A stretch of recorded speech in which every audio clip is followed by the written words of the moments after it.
7월 19일 금요일 매일 성경 오늘의 묵상입니다. 에스겔서 6장 1절로 14절 말씀입니다. 6장은 이스라엘의 우상 숭배를 고발하며 그로 인한 하나님의 심판을 선언하고 있습니다. 6장 1, 2절 말씀입니다.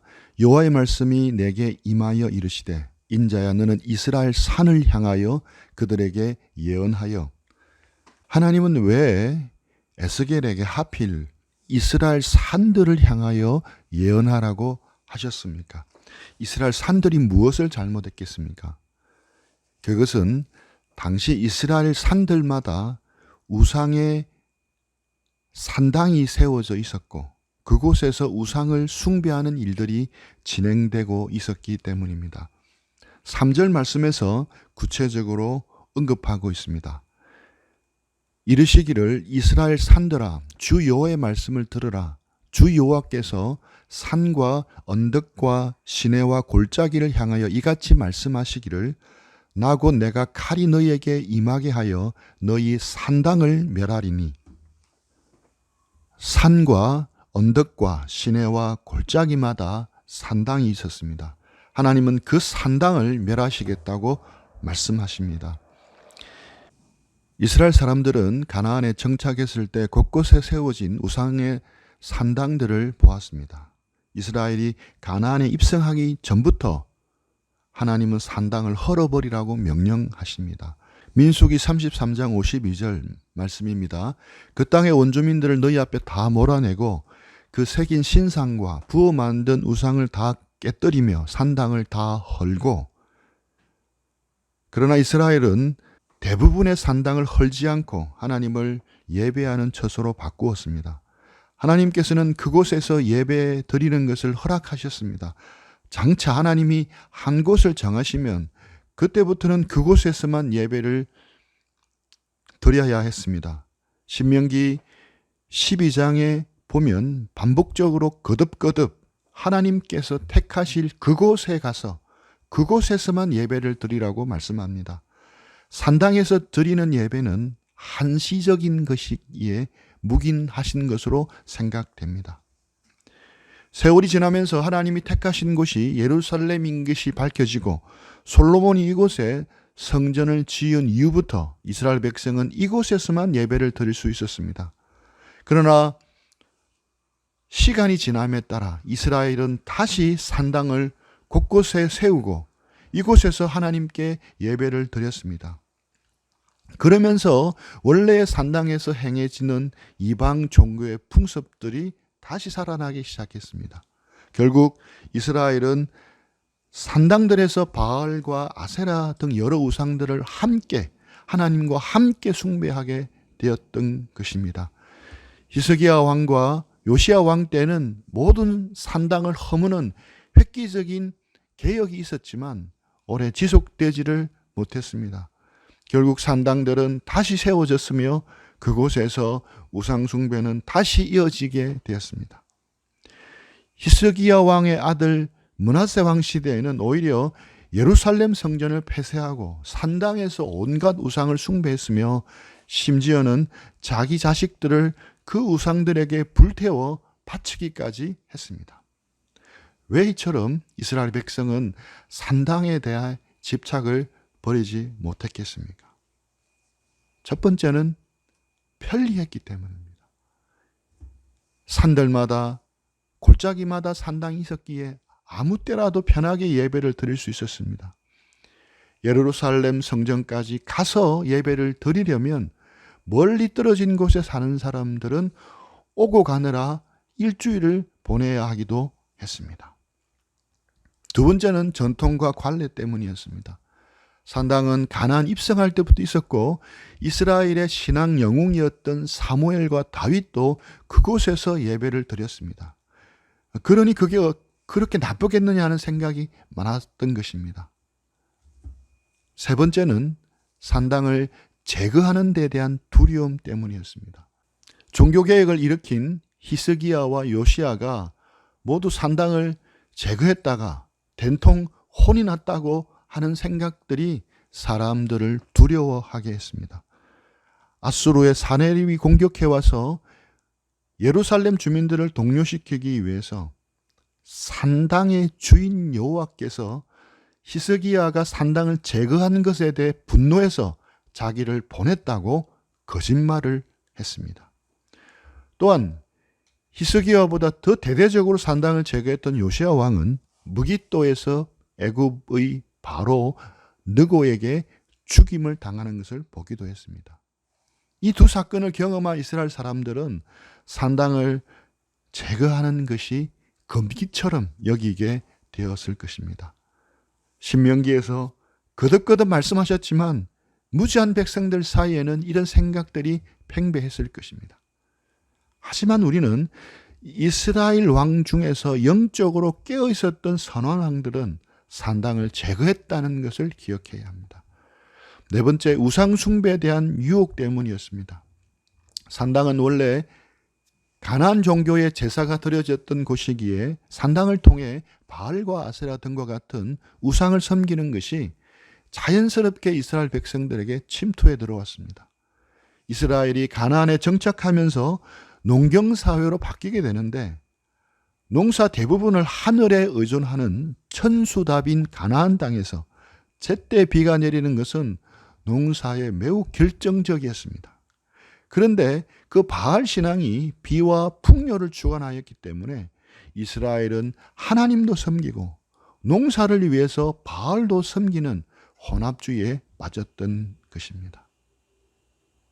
이와 같이 산당에 집착하는 이스라엘 백성들의 모습에서 오늘을 살아가는 우리 그리스도인들, 우리의 모습도 볼 수 있습니다.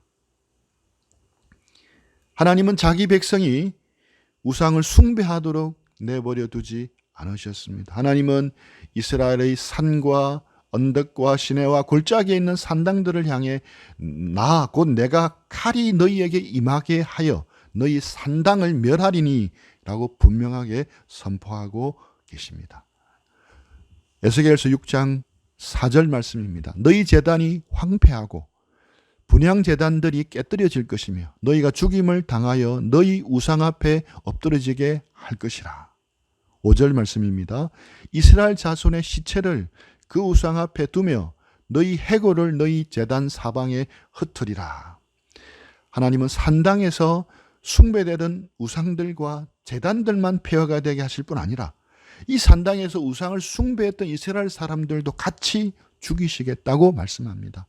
이스라엘 사람들의 시체를 우상 앞에 두며 또 제대로 장사도 지내지 못해 해골이 제단 우상들과 섞여 나뒹굴게 하시겠다고 말씀하십니다. 에스겔서 6장 6절 말씀입니다. 내가 너희가 거주하는 모든 성읍이 사막이 되게 하며 산당을 황폐하게 하리니 이는 너희 제단이 깨어지고 황폐하며 너희 우상들이 깨어져 없어지며 너희 분향 제단들이 찍히며 너희가 만든 것이 폐하여지며 또 너희가 죽임을 당하여 엎드러지게 하여 내가 여호와인 줄을 너희가 알게 하려 함이라. 산당과 거기 있는 제단과 우상들이 완전히 파괴될 뿐만 아니라 우상을 숭배했던 모든 성읍들도 사막처럼 황폐하게 될 것이라고 말씀합니다. 우상들은 그런 멸망의 심판 앞에서 무기력하게 아무것도 할 수 없는 가짜라는 것을 그 우상을 섬기는 자들로 하여금 깨닫게 하시기 위함입니다. 그 철저한 심판을 통해 산당에서 우상을 섬기는 이스라엘에게 하나님의 능력을 보여주신 것입니다. 하나님이 하나님 되심을 이스라엘에게 선포하여 깨닫게 하시는 의도였습니다. 그리고 6절에서 8절은 삽입절로 참혹한 전쟁에서 죽지 않고 살아남은 사람들에 대해 말씀하고 있습니다. 6장 8절입니다. 그러나 너희가 여러 나라로 흩어질 때 내가 너희 중에서 칼을 피하여 이방인 중에 살아남은 자가 있게 할지라.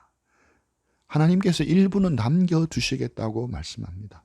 하지만 칼에 살아남았다 하더라도 안심하기에는 이릅니다.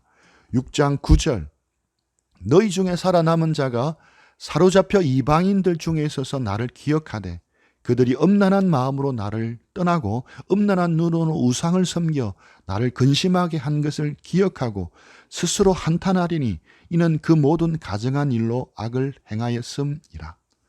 칼을 피한 자들은 여러 나라로 흩어져 이방인들 가운데 살게 하십니다.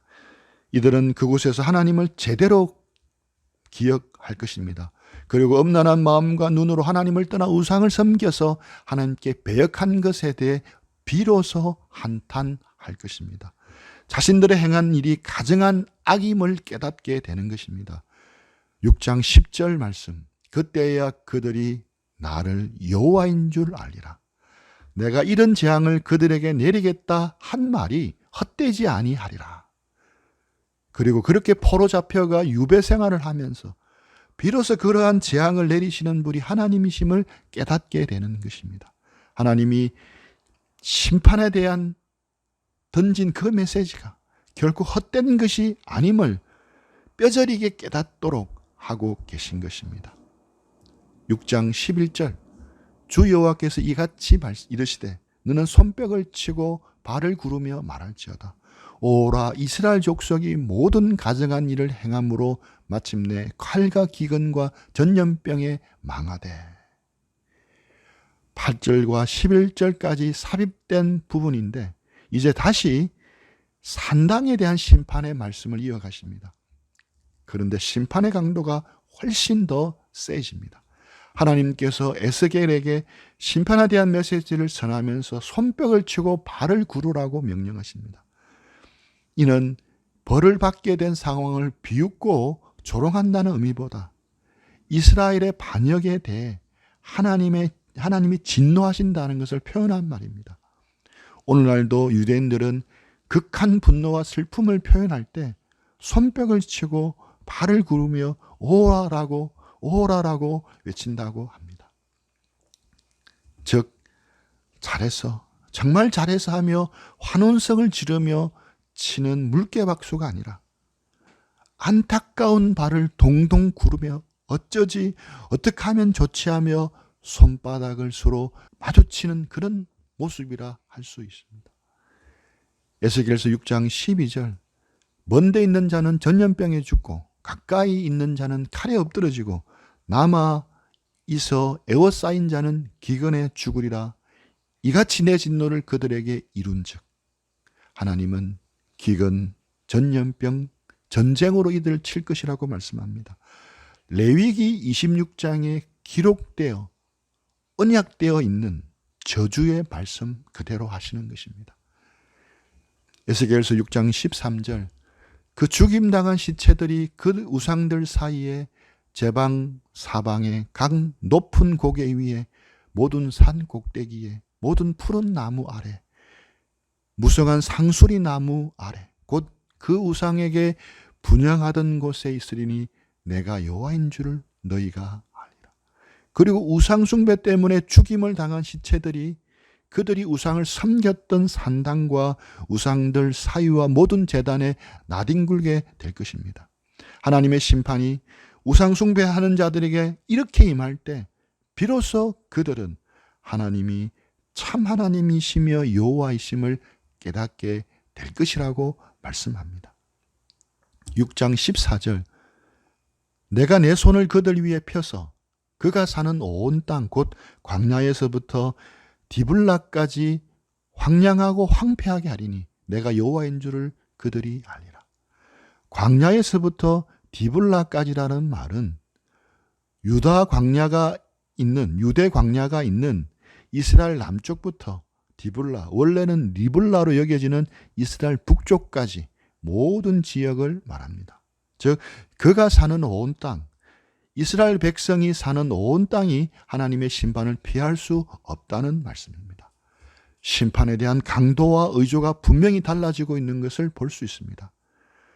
본문을 유심히 관찰하면 알 수 있는 것은 이스라엘 백성들을 부르는 호칭에도 변화가 있습니다. 2인칭에서 3인칭으로 바뀝니다. 3절부터 9절 상반절까지는 2인칭입니다. 너희 제단들, 너희가, 너희 우상, 너희, 너희 제단 등등 모두 2인칭 너희로 표현하고 있습니다. 그러다가 9절 하반절부터 3인칭으로 바뀝니다. 그들에게, 그들 위에, 그가 이렇게 3인칭으로 바뀝니다. 무엇을 의미하는 것이겠습니까? 하나님이 강력하게 심판하시겠다는 의지를 표현하고 계신 겁니다. 이스라엘을 하나님과 아무 관계가 없는 제3자처럼 거리감을 두고 부르시고 계십니다. 그리고 이스라엘 사람들은 더 이상 2인칭 대화 상대가 아니라 3인칭 심판 상태라는 것을 보여주는 것입니다. 내가 여호와인 줄을 너희가 알리라는 말씀은 이 6장에서만 4번이나 반복되어 나옵니다. 하나님이 하시는 모든 일은 사람들이 하나님을 알게 하기 위한 것이라는 말씀입니다. 하나님이 역사를 주관하시며 하나님은 하신 말씀을 반드시 이루시는 분이심을 깨닫게 하시겠다는 것입니다. 하나님의 말씀대로 살 때 축복해 주시는 것을 통해서 이것을 깨달았으면 좋았을 텐데 안타깝게도 하나님의 심판을 통해서 이스라엘 백성은 그것을 깨달아야만 했습니다. 말씀을 마무리하겠습니다. 산당은 편리주의, 기복주의, 혼합주의가 가득한 곳이었습니다. 그래서 하나님은 산당을 통한 우상숭배를 오늘 말씀처럼 강력하게 멸하시겠다고 하시는 것입니다. 하나님은 우리가 섬기는 우상숭배, 우리에게도 있는 산당도 무너뜨리고 멸하시기를 원하십니다. 행복은 좋은 것이지만 행복이 우상이 되어가는 시대에 우리가 살고 있습니다. 꿈과 비전은 좋은 것이지만 꿈도 비전도 우상으로 변질되기 쉽습니다. 자녀를 잘 키워보겠다는 열망은 선한 것이지만 이 역시 쉽게 우상으로 변질될 수 있습니다. 사역자들에게는 사역과 목회가 우상이 되기 쉽습니다. 여유 있는 삶, 풍요롭고 넉넉한 삶은 추구해야 할 바람직한 삶의 질이지만 인간의 욕심은 그것을 단숨에 우상으로 만들어버립니다. 참된 자기를 발견하고 참된 자아를 성취해내는 것은 너무 중요한 일이지만 근본적으로 이기적인 죄악의 본성을 가진 우리에게는 그것이 쉽게 우상이 될 수 있습니다. 어제 가졌던 선한 열망이 오늘은 악한 욕망으로 언제든 바뀔 수 있습니다. 이것이 우리가 가진 팩트입니다. 이것을 알아야 합니다. 우리가 하나님이 이토록 싫어하는 우상숭배에서 그러면 돌이키는 방법은 무엇입니까? 산당에 대한 말씀을 염두에 둘 때 하나님의 말씀의 기준을 다시 세우는 것입니다. 하나님은 분명히 신명기 12장에서 말씀하셨습니다. 산당을 파멸하고 택하신 곳인 그 계실 곳 예루살렘을 찾아가라고 말씀하셨습니다. 거듭거듭 반복해서 말씀하셨습니다. 그런데 이스라엘 백성은 순종하지 않았습니다. 그 결과 결국 우상숭배에 빠지고 형벌을 받게 되었습니다. 하나님이 주시는 말씀 앞에 겸손히 순종하기를 힘쓸 때 우리도 모르게 하나님보다 더 사랑하고 섬기고 바라보게 되는 우상숭배에서 자유할 수 있습니다. 하나님이 주시는 말씀을 원하는 그대로 받고 순종할 때 우리의 선한 열망은 계속 선한 열망으로 간직될 수 있습니다. 악한 욕망으로 바뀌지 않도록 하나님 말씀에 자신을 부단히 드려야 하는 것입니다. 하나님 말씀 앞에 겸손히 순종하고 말씀으로 삶을 돌이키려고 노력해야 하는 것입니다. 기도하겠습니다. 하나님 아버지, 마음을 다하고 성품을 다하고 힘을 다하고 목숨을 다하고 하나님을 사랑하라고 하셨습니다. 산당에서 우상을 섬겼던 이스라엘처럼 우리도 언제든 변질될 수 있음을 기억해야 합니다. 하나님의 말씀 앞에 겸허히 우리를 드리며 하나님의 말씀을 원하는 그대로 듣게 하셔서 하나님의 말씀으로 우리의 마음을 우상으로부터 지켜나갈 수 있게 하여 주옵소서. 선한 열망이 악한 탐욕으로 자동적으로 바뀌게 만드는 이 시대 속에서 하나님의 말씀으로 그 관성을 이기는 힘과 은혜를 부어 주시옵기를 원합니다. 예수님의 이름으로 기도합니다. 아멘.